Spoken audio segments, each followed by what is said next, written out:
It's fighting game time! Hello, welcome to another figure review. Today we're going to have a look at the Strom Collectibles Fighting FEXL Skullomania! Skullocrusher! Or you might know this character from the Street Fighter EX series on the PlayStation 2, all the way back in the day. What can I say about Skullomania? It's one of the most memorable characters in fighting game history. He does obviously have the look of a Super Sentai foot soldier or villain, or supposed to be a superhero, even though he looks more like a bad guy.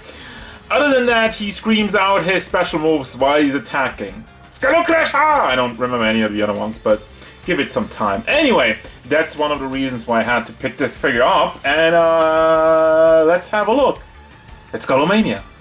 Is it weird to say this feels oddly nostalgic? Not because of the character, but look at this small Strom Collectibles box. We haven't had a box like this in a long time. Everything these days like huge large because they do like all kinds of accessories. So this one's a lot more basic, comes at a lot lower price point. So also, while I'm unboxing this guy, oh, you also have the stage in the back. While I'm unboxing this guy, don't forget to like this video, subscribe to the channel, and for the question of the day, who's your favorite character from Fighting FEXL? Size of Skullomania! You have to say it like that every time. Doctor's orders. Says about 17 and a half, a little over that, to the top of the head, which means 40 inches. We are going up to 6.9 inches tall. Size comparisons. Here's Jolter, the SH Figure Arts Son Goku, SH Figure Arts Kamen Rider Double, Power Rangers Legacy Collection Lord Draken, Strom Collectibles Shinakuma, and Darkseid. I can tell why this one is a lot cheaper. Overall, look and detail.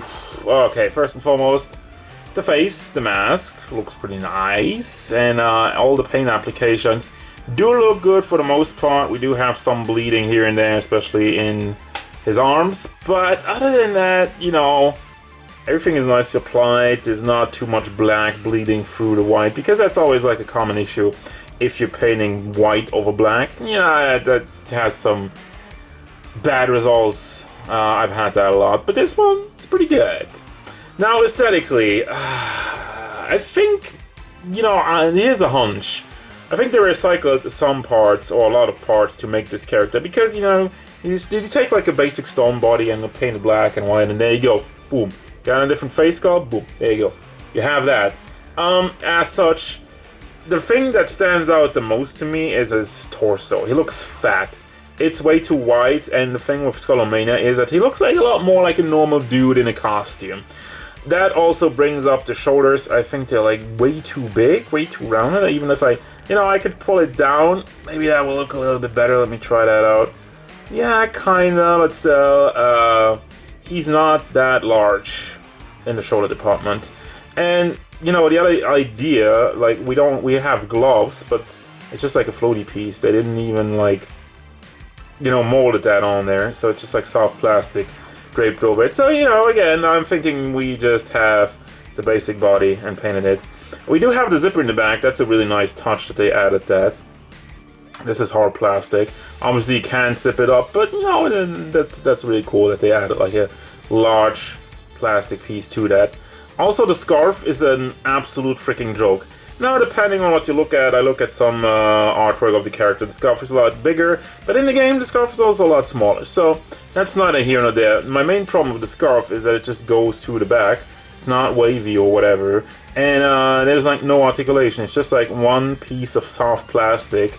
If you try to move this around, you're just gonna break it off. There's no ball joint in there, there's no movement to the scarf, so, you know, the hands are nicely painted.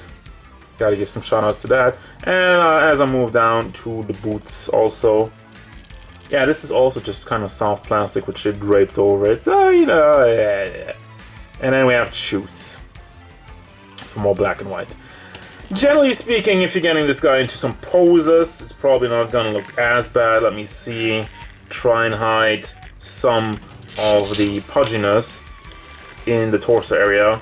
You know, already looking a little bit better. But, yeah, you know, they didn't really stick to the look of the character.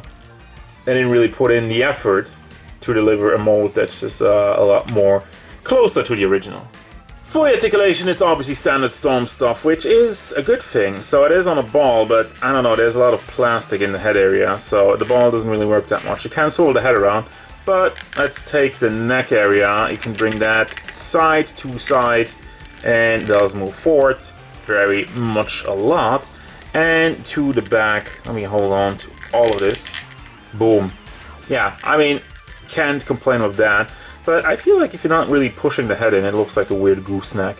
Out of the packaging, it looks weird. So I give the head a good push. Maybe that's like one of the reasons why it doesn't work around, move around so much on the head anymore.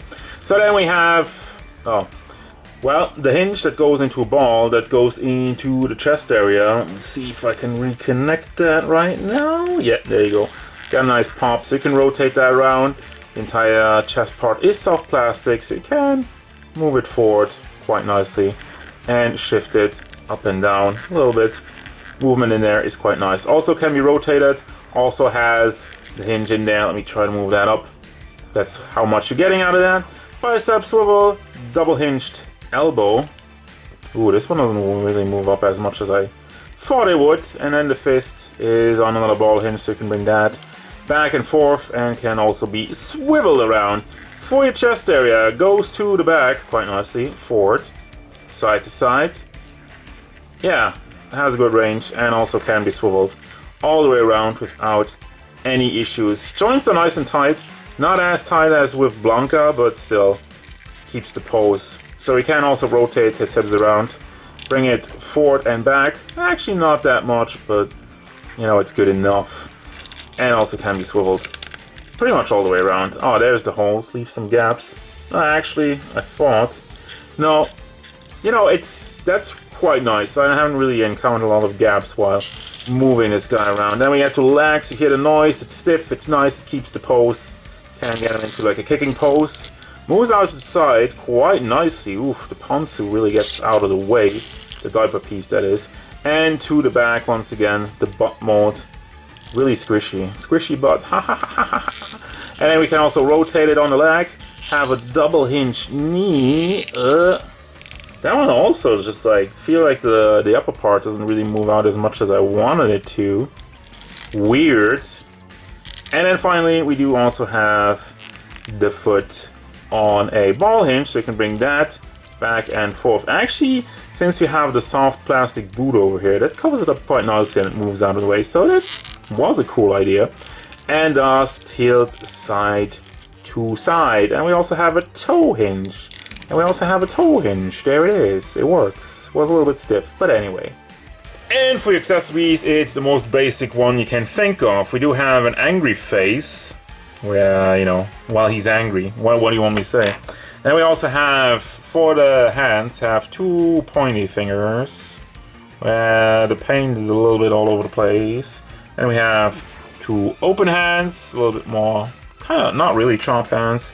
Then we have these a little bit more open hands. So we're spreading the fingers out. And we have these somewhat grabby hands. Booby grab hands. Yeah, paint kind of changes from hand to hand. Some are really good, some not so much. But honestly, like, I haven't seen one that's really bad. And we also have chop hands. So, and I mean, that's it. Final thoughts, and this is a weird one. This is one of the most basic reviews I've done in a while, because the figure is exactly that. It really takes me back to one of the old school Strom Collectibles. As such, you know, it's a lot less pricey, but it seems also a lot more recycly. As such, I mean, for the parts, they probably used mostly parts that they already had lying around, and that's not too bad. Also, we got a bunch of hands. We got a lot of hands, but no extra scarf, no energy fact, no whatnot, and we got like one different head. So I don't know how to say this, but it's a basic freaking figure. But for Skullomania, it works? Question mark?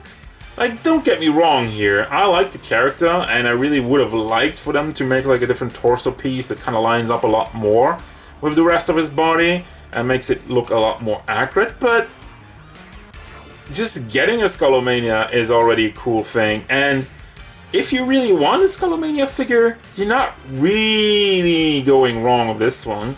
Yeah, I think it works. Again, for Skullomania fans, I can recommend this figure. For everybody else, you know, if you're curious, it's a fine figure. It's alright. Also, gotta say, I fear for the paint, because we've already taken some substantial damage in the plastic chest area. That might also happen in the crotch area. So far, no issues there, but yeah, having this already after playing around with him for only a couple of minutes, not too great.